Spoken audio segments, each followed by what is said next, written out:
I've made a lot of ranking videos on this channel, but sometimes it can be difficult to compare two sets because their prices are just way too apart.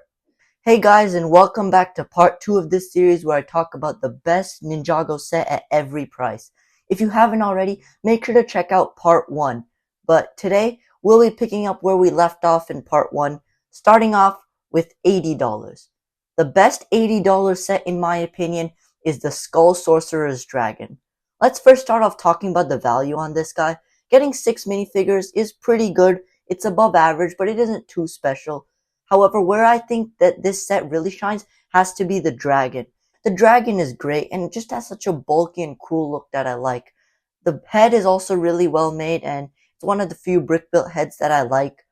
Overall, I think it fits the skeletal vibe really well, and I love the rib cage and the play feature that goes with it. The wings are really large and massive and just help give this guy such a unique feel. The posability on this guy is really good despite being a really big and heavy dragon.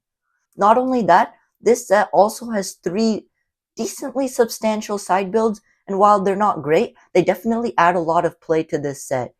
Overall, I think this set is a great value and has a great dragon, which is why I think it's the best $80 set. Alright, next up, as I found out, going up the price points, there aren't actually that many Ninjago sets. So going forward, I'm going to be including more of price ranges than actual prices. So starting off with the first price range, we have $90 to $99. My favorite set from this price range has to be the Temple of the Dragon Energy Cores. Now, not gonna lie, there wasn't much competition as most of the sets in this price range are pretty overpriced. Let's first start off talking about the temple because I think it's by far the best part about this set. It looks really nice and pretty, especially the red, the gold, and the shade of blue they used. I think they all mix together and yet contrast so well and give this temple such a really nice look. The minifigures are all really nice inclusions, especially being this the cheapest way to get Beatrix and Lord Ross. I really love those 2 minifigures in particular, and I think they just add a lot to this set. Overall, I think just because of how pretty this temple looks, I'm gonna have to put it at the best $90 set. Alright, next up we have $100 to $109 sets. Now, the competition for this price range was really stiff and it was really hard to pick my favorite set, but I think eventually it has to go to the Skull Sorcerer's Dungeons. Now, I think this set is great just because it's so good for play and display at the same time. Let's first start off talking about the play feature. Moving this tower on the side moves the blades here, the stairs, and the cage on the side, which is super fun to play with and I think was integrated so well as I genuinely cannot see a single gear looking at this set from the outside. Now getting into the display part of this set looks really great on a shelf. I especially love how they use different types of rock piece. It gives this guy such a wild look and I think it definitely helps this guy. I also love how creepy and cool this set looks, especially with the skull at the top. I think that looks really great and I think it definitely adds and makes this set stand out in the $100 price range. The minifigure selection also isn't too bad, but I think that there have been better minifigure selections out there. Now that being said, this set does have quite a few good minifigures. I especially love Vanya, the Skull Sorcerer, and Mert. I think that the detailing on especially Vanya and the Skull Sorcerer was done really well, and they're definitely great inclusions to this set. The main draw to this set though has to be the build, and like I said, no matter what you want, whether it's for play or display, this set does not disappoint, and I think it's definitely the best $100 set. Next up for the next price range, we have $110 to $129. And this one was another really stiff competition, but I think my favorite set has to be the Wolf Mask Shadow Dojo. This set, unlike the Skull Sorcerer Dungeon, isn't that great of a display piece. I think it's pretty thin and doesn't have that much interior space, but where this set really shines has to be the play. Let's first start off talking about the arena out in the front. I love how they use the 2 transparent pieces so that you can actually have a fight with your minifigures in the center. There's also quite a few minifigures in this set, like 8 minifigures. I think even the ropes on the sides where the ninja can hang on to.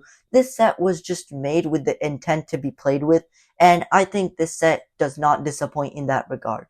Just because this set is so fun to play with, I'm going to put it at the best set of this price range. For our next price range, we have $130 to $199, and really, there was only one set that I could put at the best set of this price range. It's gotta be the Source Dragon of Motion, the biggest and best Ninjago dragon in my opinion. This set in general is just fantastic. I love the throne coming out of the top. I think it fits really well with the dragon, and overall just gives this dragon such a creepy look. The minifigure selection, I think, is pretty weak on this one, but the Lord Ras and Jordana, I think, are the standouts. And overall, it does complement this set pretty well. All the attention has to be on the dragon, though. I cannot say enough about this dragon. Every single part of this dragon is fantastic. The head is great. I think it could have been a bit bigger, but the way they integrated the molded pieces with the brick built pieces is great. The legs just have such a smooth and rounded look and do really well to hold up this massive model. The body in general, it just makes me absolutely love this dragon. The way they sculpted the sides is great, and even down the bottom, it just shows they put so much care into this dragon. This dragon also has a lot of articulation, like in the neck, in the legs, in the body, even in the wings, in the tail. It's just great. You can get this guy into so many poses. I think for $150, which is the retail price, this set is a great deal, especially having 1,700 pieces. I don't think you can find a better set at this price range. Alright, now to end off the video, we have the sets $200 and above. For this range, all of these are genuinely great.